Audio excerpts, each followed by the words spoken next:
Y el mensaje es sobre el llamado al amor fraterno y la amistad social.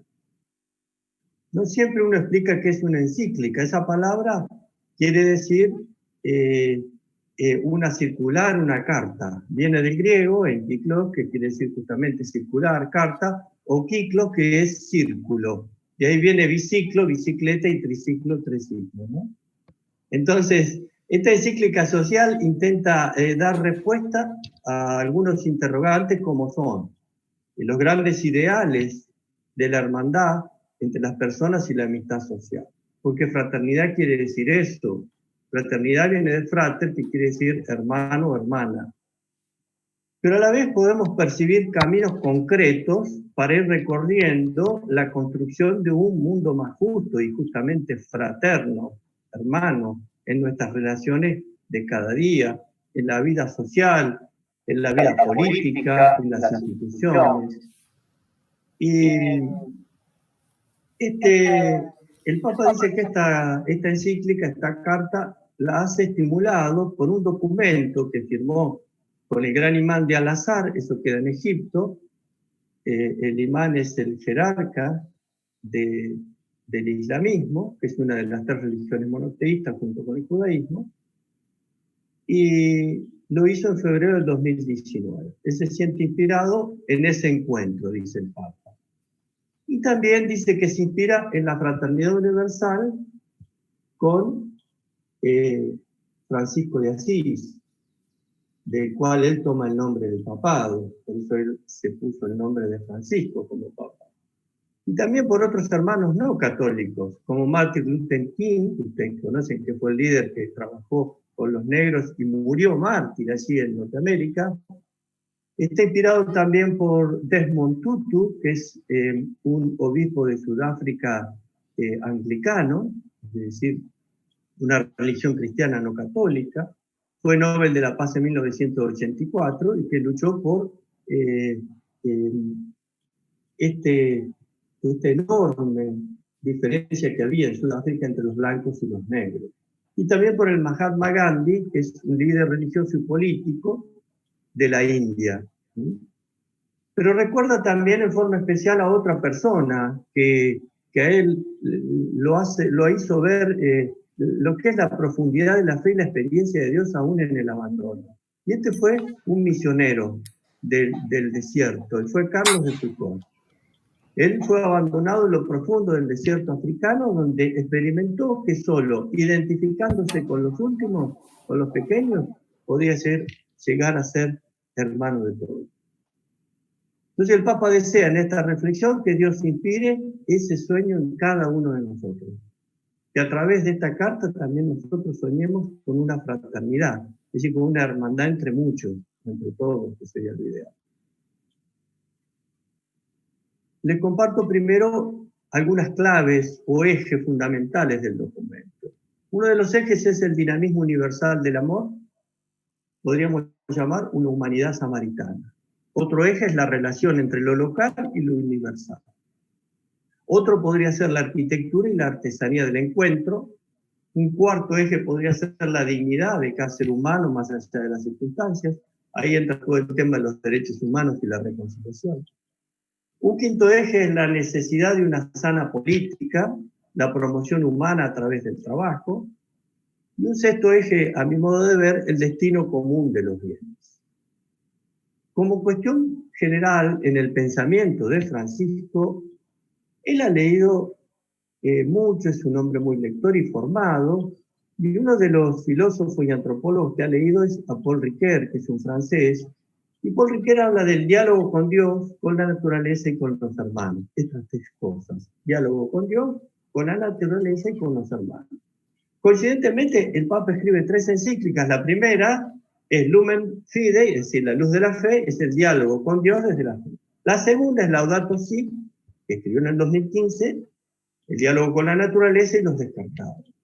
Y esta encíclica que hoy presentamos con la fraternidad universal. Por eso se llama Fratelli Tutti en italiano. Todos hermanos o hermanos todos. La encíclica es larga, tiene 287 números y 8 capítulos, por eso no sé si todos la han leído. y comienza dirigiéndose también a los jóvenes, diciendo que anhelo que en esta época que nos toca vivir, reconociendo la dignidad de cada persona humana, podamos hacer renacer en todos un deseo mundial de hermandad. Y el Papa habla de qué importante es soñar juntos. Y qué importante, diría yo, es que un joven sueñe. Los sueños no son para que se cumplan hoy, sino que es para seguir caminando hacia ellos.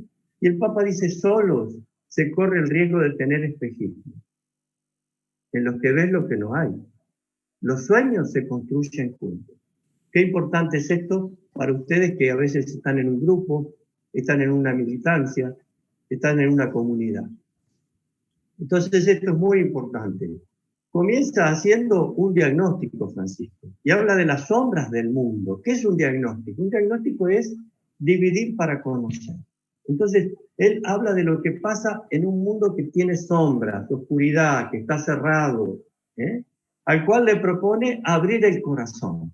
Entonces propone ante las sombras de un mundo cerrado, abrir el corazón. Es lo primero que él va a proponer. Y dentro de estas sombras que se presenta hoy en el mundo, él habla de que hoy se siembra la desesperanza y la desconfianza constante. Y dice él, esto aún disfrazado de defensa de algunos valores. Y advierte una penetración cultural de una especie, de una palabra que él llama, tomada también de la pedagogía, deconstructivismo. ¿Eso qué quiere decir? Aquello es como si yo quisiera empezar una construcción y en vez de reformar la que tengo, la tiro toda y empiezo de cero. Y él dice el Papa, donde la libertad humana pretende construirlo todo desde cero. Y deja en pie únicamente la necesidad de consumir sin límites y la acentuación de muchas formas de individualismo sin contenido. Y toda la encíclica va a estar atravesada por el tema de los derechos humanos, en los cuales el Papa percibe que los derechos humanos no son iguales para todos. Y se pregunta también, ante una parte de la humanidad que vive con tanto, vive en opulencia, dice él, es decir, eso es tener muchos bienes, otra parte ve su propia dignidad desconocida, despreciada, pisoteada, los derechos fundamentales ignorados.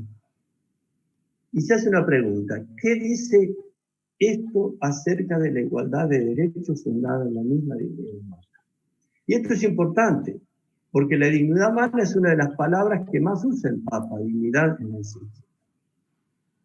Y ante esta dignidad humana va a hablar también el Papa de lo que es la ilusión de la comunicación y la agresividad sin pudor. Esto está referido evidentemente a las redes, a la comunicación, a lo que ustedes jóvenes manejan. Y él dice que mientras se desarrollan actitudes cerradas, intolerantes, que nos clausuran ante los otros, se acortan o desaparecen las distancias hasta el punto de dejar de existir el derecho a la intimidad. Y todo se convierte en una especie de espectáculo que puede ser espiado, que puede ser vigilado, y la vida se expone a un control constante. Y habla de la comunicación digital. Y dice que se quiere mostrar todo y cada individuo se convierte en un objeto de miradas que hurgan, desnudan, divulgan, frecuentemente de manera anónima. ¿Y esto qué produce? También, esto produce una información sin sabiduría, dice el Papa. Es lo mismo que cuando escuchamos los noticieros o miramos las noticias y no lo hacemos con un espíritu crítico y nos tragamos todo lo que nos dicen los medios. Y el Papa dice que la sabiduría no se fabrica con búsquedas ansiosas por Internet, ni es una sumatoria de información cuya verdad o veracidad no está asegurada. De este modo no se madura en el encuentro con la verdad.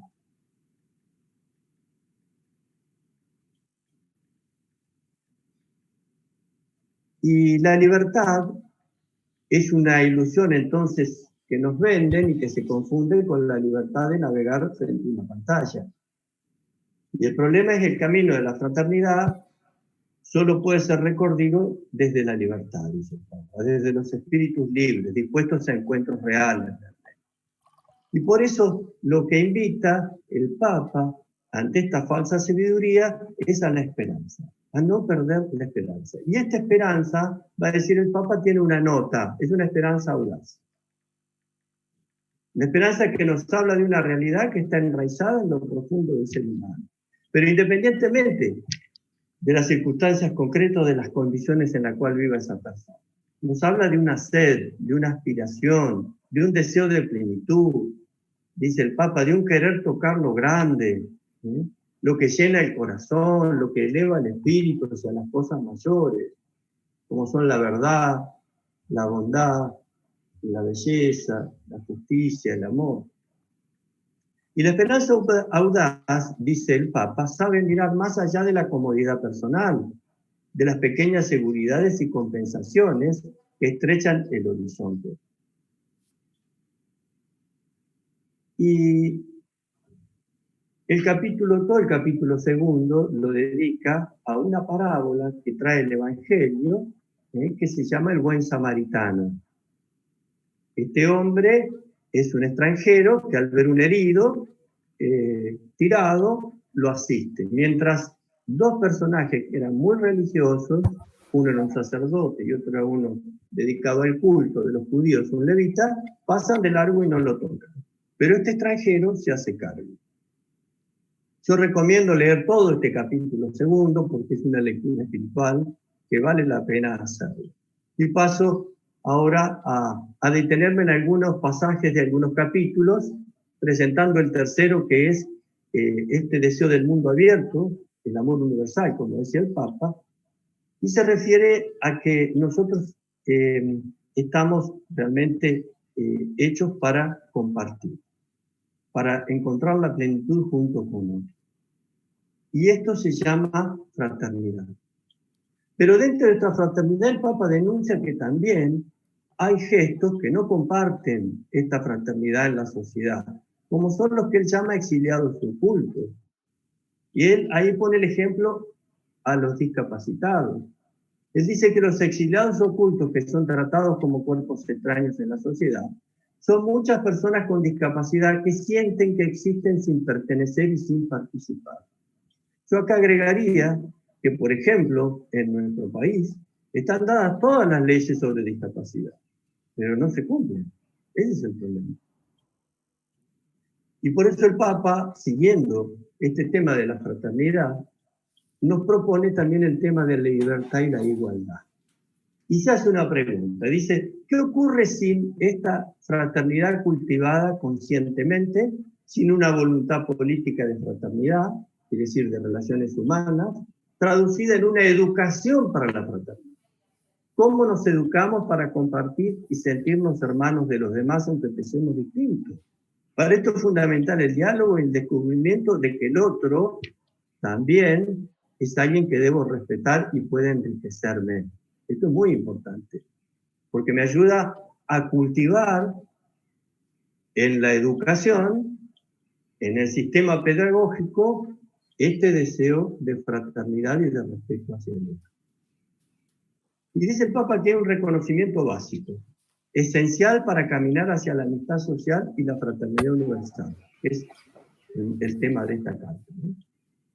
Y dice, percibir cuánto vale un ser humano, cuánto vale una persona, siempre y en cualquier circunstancia. Y dice, el solo hecho de haber nacido en un lugar con menores recursos o menor desarrollo, no significa que algunas personas vivan con menor dignidad. Este es un principio elemental de la vida social que suele ser ignorado de distintas maneras porque quienes sienten que no aporta a su cosmovisión o no sirve a sus fines es ignorado. Entonces palabras como libertad, democracia, fraternidad, en un mundo en que no se aceptan a todos y a los demás en su manera de pensar, se vacían de sentido. Porque el hecho de que mientras nuestro sistema económico, dice el Papa, y social, produzca una sola víctima y haya una sola persona descartada, no habrá una fiesta de fraternidad universal. Y entonces aquí aparece la cuestión de una adecuada comprensión de la propiedad privada, que dice el Papa que siempre estará subordinada y sometida al principio superior, que es el destino común de los bienes. El destino universal de los bienes es uno de los principios de la doctrina social de la Iglesia, que es la enseñanza de la Iglesia. Y por eso el Papa habla de la propiedad privada y subraya que tiene que tener una función social, de cualquier forma de propiedad privada. Porque ante todo está el principio del uso común de los bienes, creados para todos, porque es el primer principio de todo ordenamiento ético y social. Cuando hablamos de lo ético se refiere a la moral. Les dije que transversalmente en toda la encíclica habla de los derechos humanos, no me voy a detener, presentan los derechos humanos de primera generación, que son los civiles y políticos, la segunda generación y tercera generación, pero dejamos para lo último, si hay alguna pregunta sobre esto hablamos. También propone que la actividad de los empresarios es una noble vocación orientada a producir riqueza y a mejorar el mundo para todos. Esto es parte también de la fraternidad universal. Y estas capacidades de los empresarios, dice el Papa, que son un don de Dios, tendrán que orientarse claramente al desarrollo de las demás personas y a la superación de la miseria, especialmente a través de la creación de fuentes de trabajo diversificadas. Esto es muy importante porque lo va a retomar en el capítulo de la política. Cuando habla de los derechos de los pueblos, se va a referir también al tema de la deuda. Cuando nosotros hablamos de deuda, sabemos que en este caso nos referimos, si bien hay una deuda interna para los argentinos, está hablando de modo universal de la deuda de los pueblos, ¿no? Y dice que el pago de la deuda en muchas ocasiones no solo no favorece el desarrollo, sino que lo limita y lo condiciona fuertemente.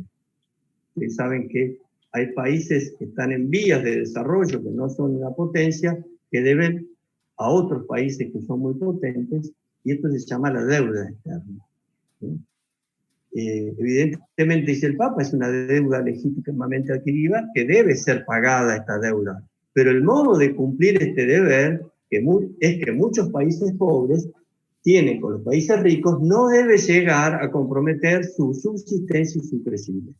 ¿Qué quiere decir esto? Que no podemos pagar la deuda si hay gente que no tiene agua o se está muriendo de hambre en ese país. Entonces tenemos que primero los recursos aplicarlos a que nadie pase estas necesidades primarias. En el cuarto capítulo habla del amor a lo local, que es fecundo y abierto, pero si se deja enriquecer y no se cierra a los nuevos mestizajes. Mestizaje viene de mezcla, viene de cuando los pueblos compartían y se mezclaban. Y dice que cuando el prójimo es una persona migrante, se agregan desafíos complejos. Y se va a referir a todos los migrantes. Migrantes son los que peregrinan. Muchas veces pueden ser de un país y son migrantes del propio país, o inmigrantes son los que se reciben de otros países. Nosotros acá en el conurbano tenemos muchas migraciones de los países vecinos y últimamente también de Venezuela. Y el Papa dice que hay que acompañar, que nuestros esfuerzos ante las personas migrantes que llegan pueden resumirse en 4 verbos, que son acoger, proteger, promover e integrar. Pero dice el Papa, el amor a lo local solo es sano y fecundo si es abierto, si se deja enriquecer con estos nuevos mestizajes. Y también se va a referir a los pueblos originarios, es decir, los pueblos preexistentes que vivieron en nuestra tierra, por ejemplo en América aquí, antes que llegaran los primeros españoles. Y pide a los pueblos originarios que cuiden sus raíces y sus culturas ancestrales y que su proyección no niegue la forma de compartir con otros siempre. Por eso habla de toda forma de mestizaje, es una forma de acompañar, de saber que podemos respetarnos y compartir entre las distintas culturas. También hace referencia a los barrios, dice esto que habla de los mestizajes entre los inmigrantes, pueblos originarios, y nosotros se cumple también en los barrios, en que tenemos que vivir con un sentido también de solidaridad. Y ojalá que lo que se da en el barrio, en estos lugares que conservan valores comunitarios, que se viven las relaciones de cercanía, con notas de gratuidad, de solidaridad y reciprocidad, también se pueda ver en la vecindad de los otros pueblos. Es decir, con otros pueblos también podamos compartir lo mismo y tener este mismo sentido. El quinto capítulo es un capítulo que él lo titula La mejor política. Es un capítulo largo, muy intenso. Recomiendo a aquellos que están en la militancia leerlo completo porque vale la pena. Porque Francisco ve la necesidad de rehabilitar una sana política. Y entonces va a hacer una definición entre qué es populismo y qué es liberalismo. Yo lamento que por ahí acá hay niños o adolescentes que por ahí no van a entender estos términos. Vamos a tratar de explicar. Francisco dice que pueblo no es una categoría lógica, ni una categoría mística, sino es una categoría mítica. Es un mito es lo que los griegos se representaban, algo que no existe pero que representa algo superior, algo de la persona humana, algo de la identidad cultural, algo que trasciende incluso a la persona. Y Francisco jamás propone que las personas vivan, esto lo dice en este capítulo también, y lo dice en Laudato Si, con respecto a esta categoría de pueblo, que no tengan trabajo, porque el trabajo es lo que dignifica a un pueblo. Y va a decir que las personas que viven de subsidios no son dignificadas, que al contrario, el gran tema es el trabajo. Y este tema del trabajo, el objetivo debería ser permitirles a todos que a través de su trabajo puedan tener una vida digna. Es importante esto porque la política tiene que ver justamente con todo lo que tenga o atañe a la persona humana y en este caso a la necesidad de dignificarla. Y hoy vemos que hay muchísima gente sin trabajo y sin empleo a nivel mundial. Cada vez son más los desempleados a nivel universal. Y Francisco dirá que no existe peor pobreza que aquella que priva del trabajo y de la dignidad del trabajo. Recuerdo que en el capítulo 3 de Laudato Si, Francisco dedica 6 números al tema del trabajo, ¿no? Es un tema que ya desarrolló en otra encíclica.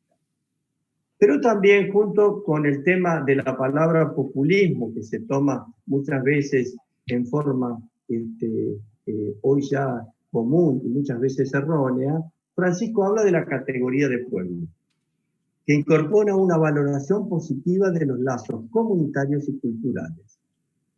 Y que esta categoría de pueblo suele ser rechazada por visiones liberales e individualistas, donde la sociedad es considerada una mera suma de intereses que coexisten.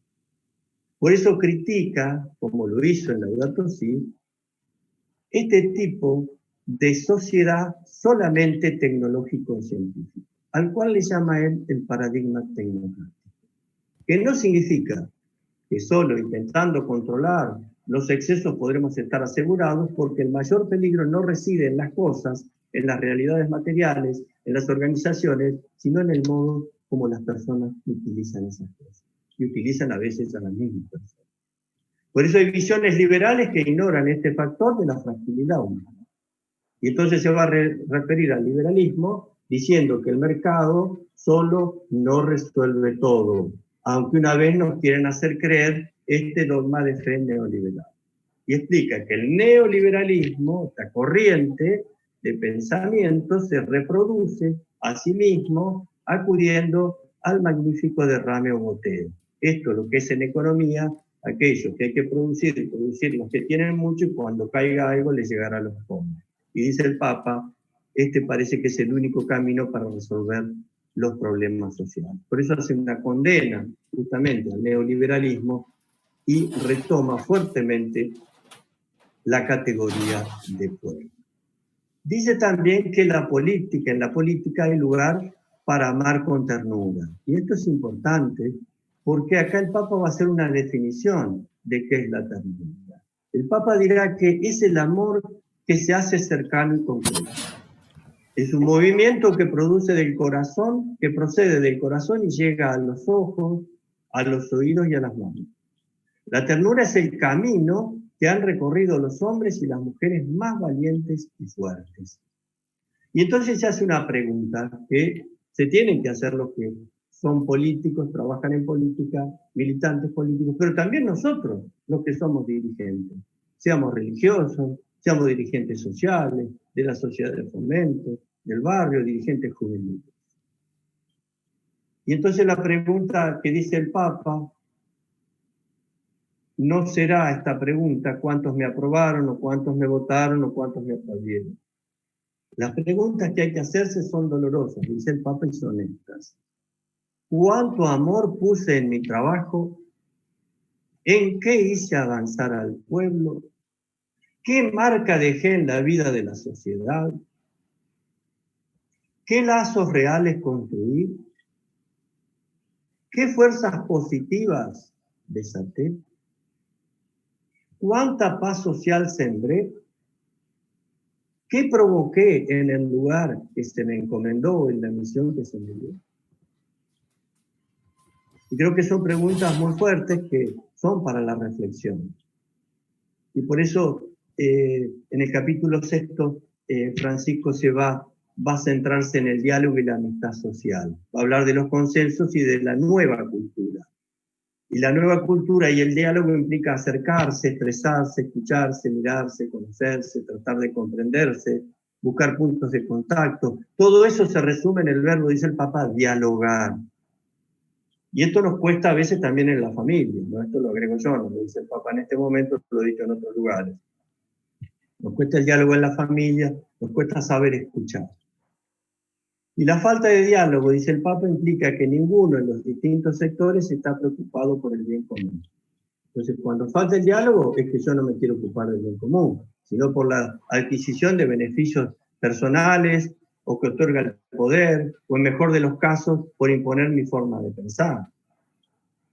Porque en un verdadero espíritu de diálogo hay que desarrollar la capacidad de comprender el sentido de lo que el otro quiere decirle y lo que el otro hace. ¿Por qué hace esto? ¿Qué querrá decir con lo que está haciendo? ¿Cómo podemos buscar puntos de contacto? ¿Cómo podemos tener un diálogo lo más sincero posible? ¿Cómo no disimulamos lo que creemos? ¿Cómo buscamos puntos de contacto y sobre todo cómo trabajamos y luchamos juntos? Y va a desarrollar todo el tema del consenso, que es un tema muy interesante para que lo podamos ver, y habla también que muchas veces el consenso puede nivelar para abajo cuando es manipulado, por medio de un consenso superficial y negociador. Habla también del relativismo que se suma también a aquellos que quieren imponer su verdad. Ante las normas morales que prohíben el mal intrínseco, no hay privilegios ni excepciones para nadie. Quiere decir que nosotros tenemos que partir en todo consenso también de la verdad, no solo de un interés de parte.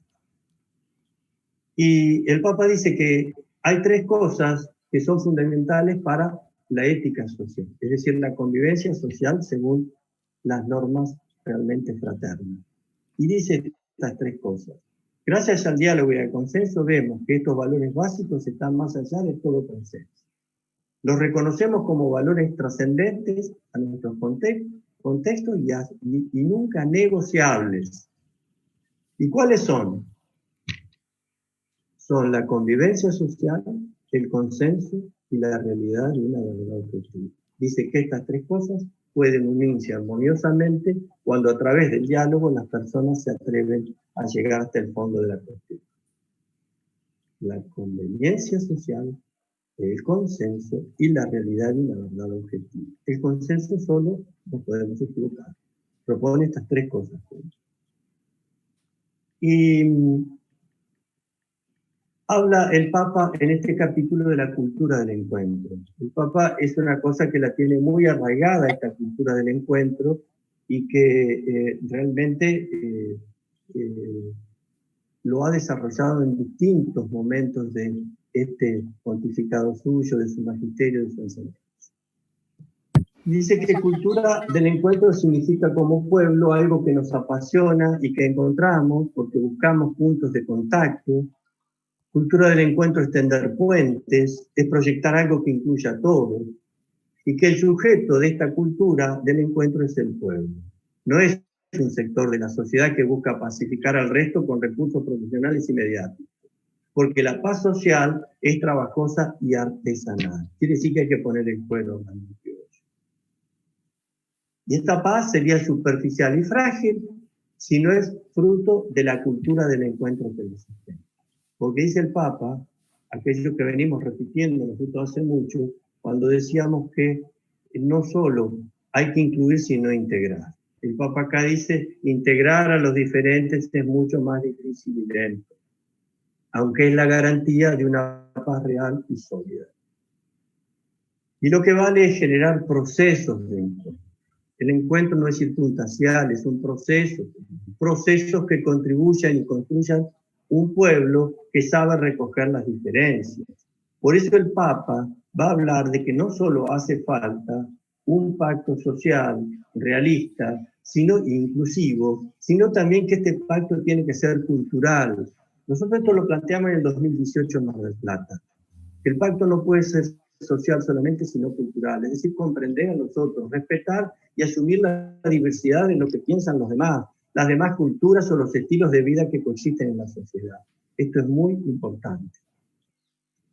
Paso al capítulo séptimo que habla de los caminos de reencuentro. El Papa acaba de tratar el perdón, la reconciliación y la memoria. Es muy importante esto para los argentinos. Y dice el Papa que la realidad es que el proceso de paz en un compromiso constante es un compromiso constante en el tiempo. Es un trabajo paciente que busca la verdad y la justicia y que honra la memoria de las víctimas.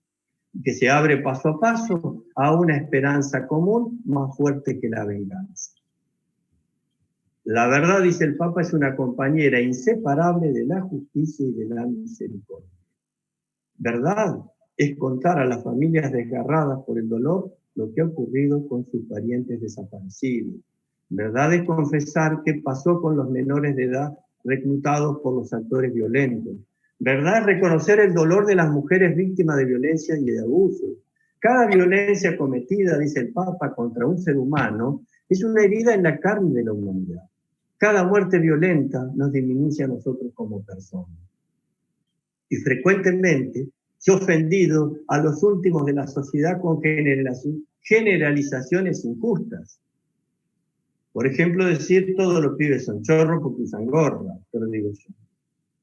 A veces los más pobres y los descartados reaccionan con actitudes que parecen antisociales, dice el Papa, pero es importante entender que muchas veces esas reacciones tienen que ver con una historia de menosprecio, de falta de inclusión social y de integración, agregamos.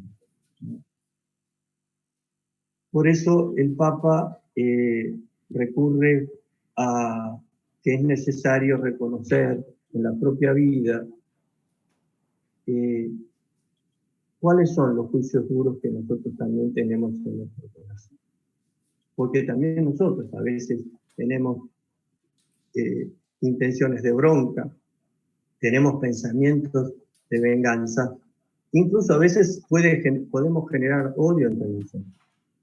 Y por eso el Papa dice que el duro juicio que tengo en mi corazón contra mi hermano o mi hermana es una herida no curada.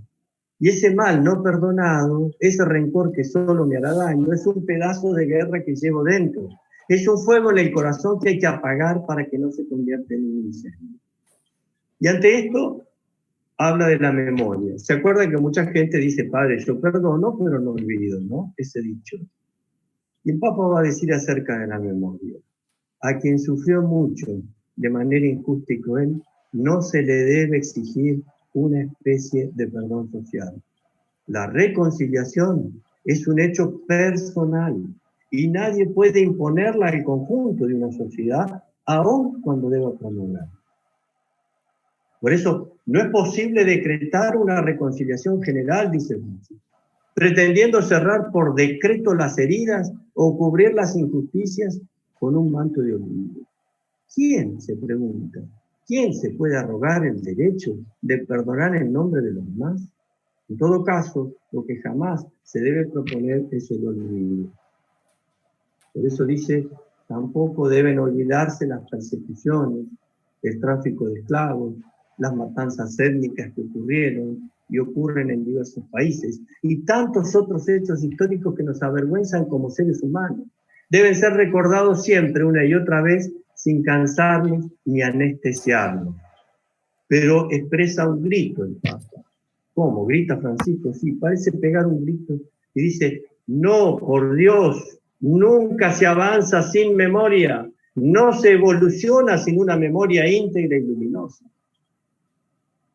Y necesitamos mantener viva la llama de la conciencia colectiva, testificando a las generaciones que vienen el horror de lo que ha sucedido. Que despierta, dice Francisco, y preserva de esta manera el recuerdo de las víctimas para que la conciencia humana se fortalezca cada vez más contra todo deseo de dominación y destrucción. Por eso el Papa dice, el perdón no implica olvido. Decimos más bien que cuando hay algo que de ninguna manera puede ser negado, relativizado o disimulado, sin embargo, podemos perdonar. Y el perdón libre y sincero es una grandeza que refleja la inmensidad del perdón de Dios, del perdón divino. En este mismo capítulo el Papa se va a referir a la guerra justa y a la guerra injusta, y va a hablar también de la pena de muerte, a la cual no comparte ningún sentido. Yo no quiero abundar mucho, me voy a referir ahora al último capítulo de la encíclica, que es el 8º, que habla de las religiones al servicio de la fraternidad en el mundo. Alguien dice, pero padre, ¿usted por qué se mete en política? Y el Papa va a responder a esto.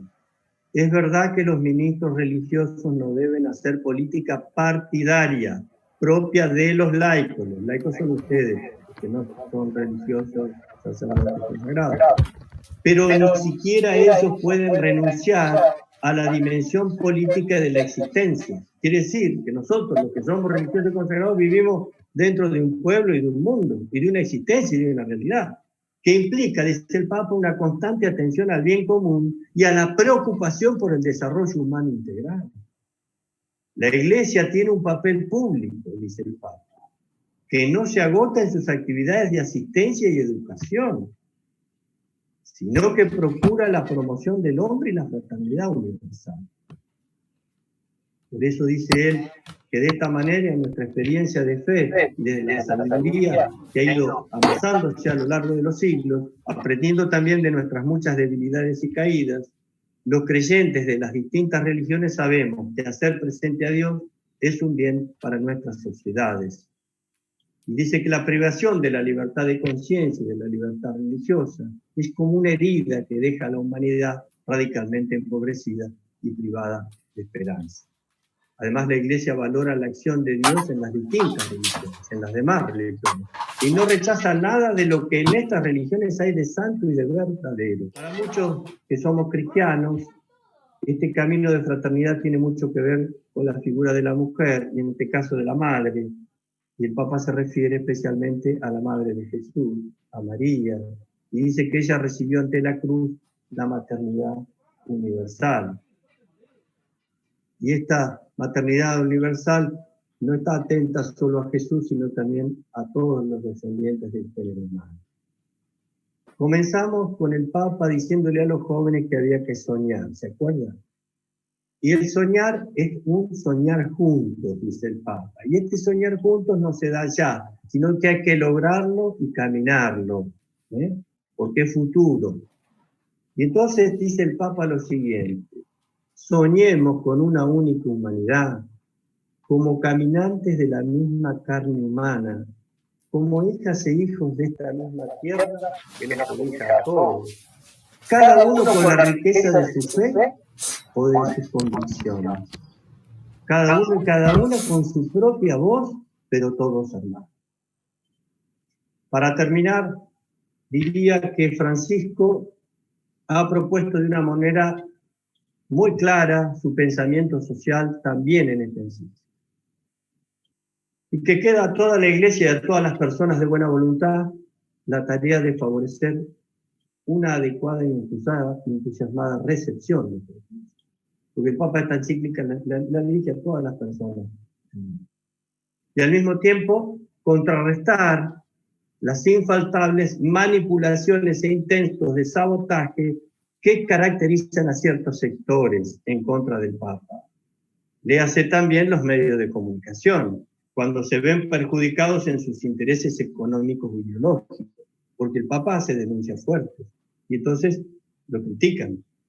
Está bien que lo critiquen, pero también que tengan objetividad. Bueno, yo no quiero abusar del tiempo, sino ver si hay preguntas, si hay algún interés. Ustedes ven que la encíclica es muy amplia. Disculpen si he sido muy denso para los más jóvenes, ¿no? Pero me hubiera gustado hacerlo a través de imágenes, pero no he podido porque yo no manejo tanto la tecnología y no lo pude hacer por el tiempo. Pero bueno, quedo a disposición. Gracias, padre, muy clarito. La verdad que invita a profundizar y a leerla con detenimiento, ¿no? Frente a las diversas formas de eliminar, de ignorar, Francisco nos invita a un sueño de fraternidad, de amistad social, pero que no quede en palabras. Y yo veo en el auditorio muchos jóvenes, algunos no tan jóvenes, ¿no? Más bien maduritos, pero que caminan una militancia, o ciudadanos común que salen de su estructura, de su casa, salen de la comodidad, y creo que el auditorio donde más vibró es en las preguntas que hace el Papa, ¿no? Son preguntas que interpelan. En el capítulo de la mejor política, ¿no? ¿Qué amor dejé en el otro? ¿Qué lazos construí? ¿Qué paz sembré? Entonces ahí se desprende una pregunta, un mensaje, padre, a los jóvenes en pandemia, cómo lograr la fraternidad, ¿no? Ingredientes para esta donación, cómo donarse, sería la primera pregunta, ¿no? Bueno, ¿empezamos de a una? ¿Me parece? Sí, tengo compiladas, son 4 básicamente porque las aglutiné, son 4 preguntas. Muy bien. Yo diría que este primer mensaje, ¿qué podemos hacer los jóvenes en pandemia? Mucho. Primero, saber que tenemos que cuidarnos para cuidar a otros, ¿no? Y esta no es una propaganda de la municipalidad, sino que si nosotros no nos cuidamos, a lo mejor a nosotros como somos jóvenes no tenemos síntomas del COVID, pero podemos contagiar a los más vulnerables. Es un ejemplo de solidaridad. Otro es saber que en este tiempo se puede dar más tiempo en la casa para dialogar, porque a veces en la rutina cotidiana que tenemos nosotros, estamos muy apurados con cosas, ocupados mucho del celular o de la pantalla, y no dialogamos en familia. Y ahora tenemos más tiempo, porque a veces la mamá trabaja desde la casa o el papá tiene que trabajar desde la casa o está más tiempo, o sale a trabajar, pero como tiene que tener menos horario, vuelve antes y tiene más tiempo para conversar y dialogar. Esto me parece muy importante. Otra de las cosas es que ustedes jóvenes manejan la tecnología. ¿Y cuánto nos pueden ayudar a nosotros en los progresos de la tecnología para el bien? Porque fíjense que Francisco hace una denuncia fuerte y dice que tanto la ciencia como la técnica se transforma en un poder que domina. Eso se llama tecnocracia. Krasos en griego es gobierno, un poder. Y técnica saben lo que es. La tecnología es buena, pero hay que también saber manejarla. Y también qué bueno que ustedes nos ayuden a manejar a los mayores la tecnología para el bien. Y la manejen ustedes también para el bien. Y no se prendan en redes que no ayudan o no lo pueden. Para los que salen, yo tengo que agradecer también la colaboración y la solidaridad de muchos jóvenes. Yo tengo ejemplos, muchos ejemplos. Por ejemplo, jóvenes que en un barrio que estaba semi-cerrado, porque cerrado no está, pero como son pobres no pueden hacer una cuarentena en sus casas. Hay chicos jóvenes que andan dando vueltas por el barrio, que se drogan, como ustedes saben. Y otros jóvenes del barrio hicieron una olla popular para que esos chicos comieran. Porque esos chicos que se drogan, esas chicas no comen. Entonces fíjense qué lindo gesto. De fraternidad. Estamos hablando de amistad social y fraternidad. Este es un ejemplo grande. Otro ejemplo es que en nuestros barrios, al tener menos posibilidades nosotros de la cuarentena, porque se transita más, también hemos visto muchos gestos de solidaridad. Y se ha fortalecido, por ejemplo, los merenderos, por ejemplo, se han multiplicado comedores, donde antes no existía, una familia con un comedor para los chicos en su casa, para los ancianos, y otros ayudan y aportan. Entonces, todas estas cosas no son las mejores en este momento, no son las que deberían existir, pero son las que nos están salvando de muchas cosas. Y para que alguno pueda tener un plato de comida caliente por día. O la vecina que va hasta la esquina y le da al abuelo que se le cortó el agua y le pasa el agua con una manguera. Es decir, son detalles, pero ¿cuánto pueden hoy hacer los jóvenes? ¿Y cuánto están haciendo los jóvenes? Además también de reunirse para proyectar juntos, para que ustedes no pierdan los sueños. Eso es lo que quiere decir el Papa y lo dice de entrada. Jóvenes, ustedes no pierdan los sueños. Pero no se puede soñar solo, eso es lo que dice el Papa. Tenemos que soñar en común, tenemos que soñar con otras y otros. Bueno, puedo seguir, pero... Sí, en otra parte, luego de enumerar las sombras, Francisco habla que tal vez somos a veces analfabetos en acompañar, cuidar y sostener a los más frágiles. Muchas veces los espacios de militancia son espacios de salir de la propia burbuja, no se quedan balconeando la vida, sino que se sumergen. Y acá viene una pregunta de una compañera que dice, ¿cómo inculcar la política sana? Es decir, desde la dirigencia, ¿cómo inculcar la política sana? Yo creo que no puede haber política sin militancia. Es decir, no puedo conocer el barro si no me embarro. No puedo hablar del barro si nunca me embarré. Entonces quiere decir que la militancia es muy importante. Evidentemente que dentro de la militancia uno puede ser libre de elegir dónde va a militar, pero también ver a dónde va esa militancia y quiénes conducen la militancia. Si realmente tienen ideas de bien común, como dice el Papa en esta encíclica, si realmente la finalidad es el bien de la mayoría, o se manejan por poder, o se están salvando de no presentarse acá porque van a parecer mal, o cuidar la imagen, o cuidar allá, o a este no, con este sector no nos metamos porque no nos conviene. A ver, la apertura, ¿qué apertura tenemos? La militancia es importante, porque no se puede hacer política sin realmente comprometerse. Ahora, claro, hemos tenido a veces no buenos ejemplos en la política partidaria. Y entonces, claro, hay jóvenes que dicen, ¿para qué me voy a meter en la política si veo que hay hechos de corrupción? Esto sucede en todo el mundo.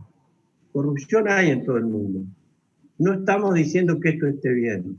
Lo que decimos es que en otros países al corrupto le cortan la mano si lo agarran. Y acá no sé qué pasa. Entonces a veces, claro, es un tema de la justicia. Es un tema que a veces los pobres van presos, pero los que tienen buenos abogados, como se dice, buffet de abogados, pues, no van. Entonces, bueno, volviendo al tema político. La política es el arte de las relaciones humanas. La militancia nos va a ayudar a dialogar. Y dialogar implica escuchar. Y escuchar implica también conocer otras ideas. Y conocer otras ideas implica que puedo abrir mi cabeza y que también puedo aprender. Puedo aprender y puedo ayudar a comprender a otros. Así que me parece muy importante el tema de la participación política, que no solo siempre es partidaria, puede ser una participación política en un centro vecinal, en un centro barrial, en una cooperativa, pero también esto es ejercitar la política. No es partidaria, pero esto también es un hecho político. Otra inquietud, padre, es relacionado al diálogo, ¿no es cierto? Muchas veces desde la pastoral social se propende, se establecen espacios para facilitar.